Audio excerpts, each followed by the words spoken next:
গন্তব্য বেথুয়া ডহরি অভয়ারণ্য এবং সেই পথেই দেখে নেব কৃষ্ণনগর রাজবাড়ি এবং জেনে নেব কৃষ্ণনগর রাজবাড়ি সম্পর্কে অনেক তথ্য। তাই ভিডিওটি সম্পূর্ণ দেখুন এবং আপনি যদি আমাদের চ্যানেলে নতুন হয়ে থাকেন তাহলে আমাদের চ্যানেলটি সাবস্ক্রাইব করে দিন এবং ভিডিওটি ভালো লাগলে একটি লাইক করে দিন। আমরা চলেছি বাইকে এবং আমরা কালনা ফেরিঘাট হয়ে যাব। তাতে করে আমরা গঙ্গার মনোরম সৌন্দর্য উপভোগ করতে পারবো।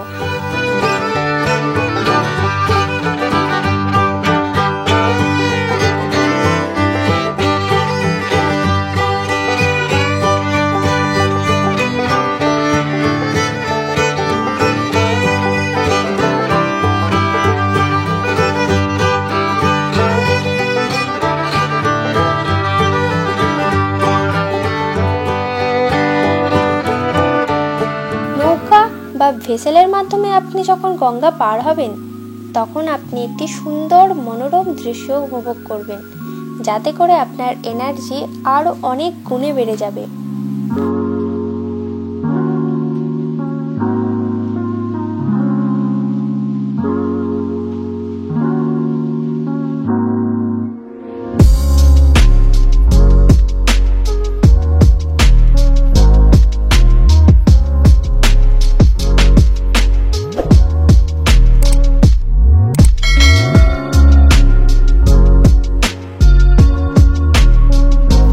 ফেরিঘাট পার হয়ে আমরা চলেছি NH-12 ধরে এবং এইভাবেই আমাদের যেতে হবে আরও 50 কিলোমিটার।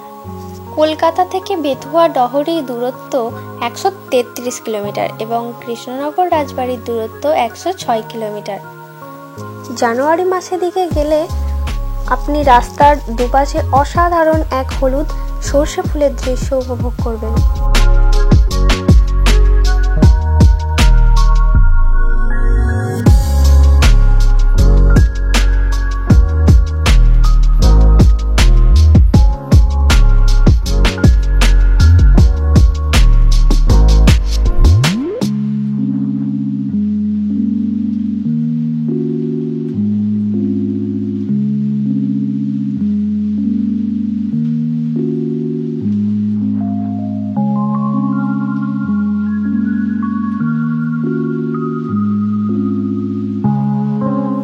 এইভাবে যেতে যেতে আমরা পৌঁছে গেলাম আমাদের প্রথম গন্তব্য বেথুয়া ডহরি অভয়ারণ্য।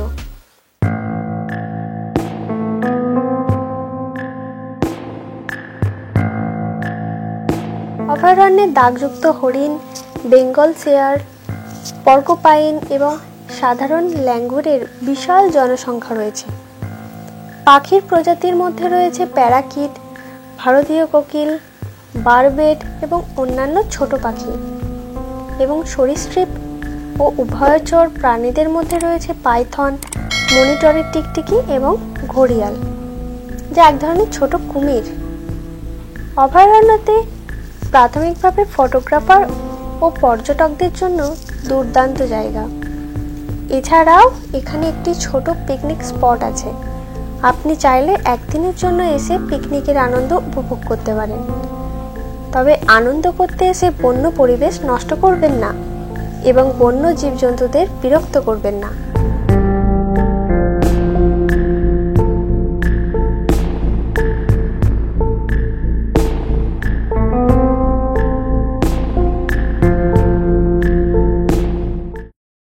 এবার আমরা রওনা দেব আমাদের দ্বিতীয় গন্তব্য তথা শেষ গন্তব্য কৃষ্ণনগর রাজবাড়ি। আমরা সকলেই জানি যে কৃষ্ণনগরে জগদ্ধাত্রী পূজার পৃথিবীর বিখ্যাত খ্যাতি, কিন্তু কিভাবে সৃষ্টি হলো এই ঐতিহাসিক জগদ্ধাত্রী পুজো কিংবা কি কারণে এই জায়গার নাম কৃষ্ণনগর, সেই সব অনেক অজানা তথ্য জানতে হলে আপনাকে অবশ্যই একবার আসতে হবে কৃষ্ণনগর শহর। এছাড়াও এই ভিডিওর মাধ্যমে আমরা জানতে পারবো কৃষ্ণনগর রাজবাড়ি সম্পর্কে অনেক তথ্য। রাজবাড়ি যাওয়ার পথেই পড়বে খ্রিস্ট মন্দির। 1988 সালের 15ই আগস্ট এই মাতৃ মন্দির প্রতিষ্ঠা করা হয়।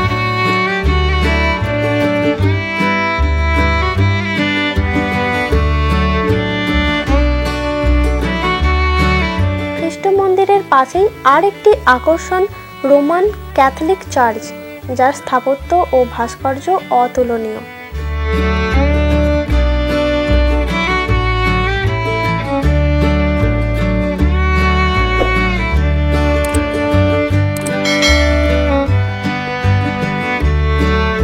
মহারাজা কৃষ্ণচন্দ্রের নামেই এই জায়গার নাম হয়েছিল কৃষ্ণনগর। আবার অনেকের ধারণা কৃষ্ণচন্দ্রের উপাসনা করা শ্রীকৃষ্ণের নামেই এই নামকরণ।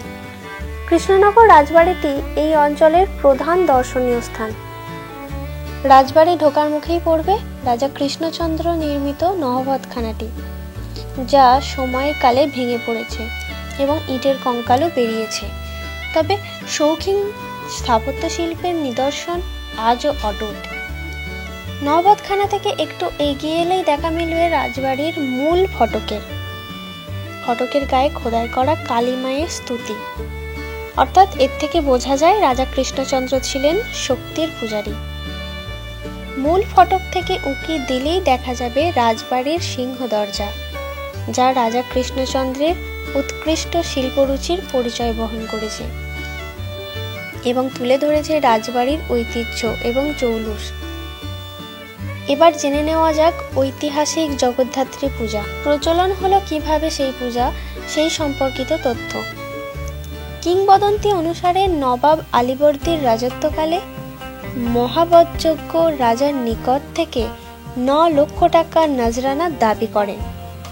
নজরানা দিতে অপারগ হলে তিনি রাজাকে বন্দি করে মুঙ্গেরে নিয়ে যান। মুক্তির পর রাজা কৃষ্ণনগরে ফেরার সময় বিজয়া দশমীর বিসর্জনের বাজনা শুনে বুঝতে পারেন সেই বছর দুর্গাপুজোর কাল শেষ হয়ে এসেছে। দুর্গাপুজোর আয়োজন করতে না পেরে রাজা খুবই দুঃখিত হন। সেই রাতে দুর্গা জগদ্ধাত্রী রূপে রাজাকে স্বপ্নাদেশ দেন। সেই স্বপ্নে মা দুর্গা তাকে বলেন পরবর্তী শুক্লা নবমী তিথিতে জগদ্ধাত্রী পুজো করার কথা।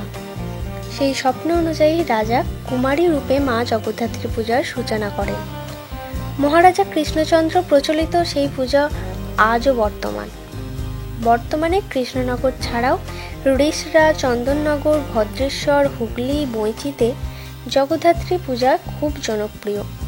তবে বর্তমানে দুর্গাপুজো, জগদ্ধাত্রী পুজো এবং বারোদোলের মেলা ছাড়া রাজবাড়ি সম্পূর্ণ বন্ধ থাকে। আজ এই পর্যন্তই। রাজবাড়ি সম্পর্কে আরও অনেক তথ্য এবং রাজবাড়ির দুর্গাপুজো, জগদ্ধাত্রী পুজো নিয়ে আরেকটি ভিডিওতে দেখা হবে। ভালো থাকবেন সকলে, ধন্যবাদ।